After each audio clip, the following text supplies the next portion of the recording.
The flooding seen in New York was an example of urban flooding, or when rainfall overwhelms the drainage capacity of a densely populated area. Sanders says that urban areas flood because of the overwhelming amount of precipitation that comes from the storms. When rainwater isn't absorbed into the ground, it becomes excess, also known as runoff.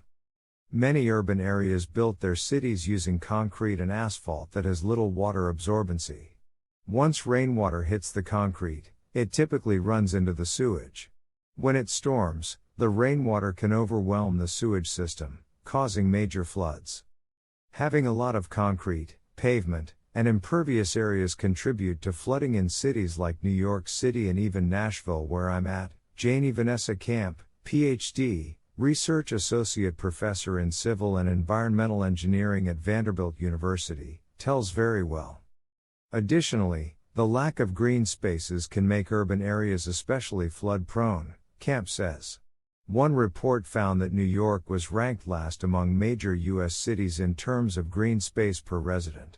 Each resident receives 146 square feet of greenery compared to a whopping 1,023 square footage per dweller in Atlanta, Georgia.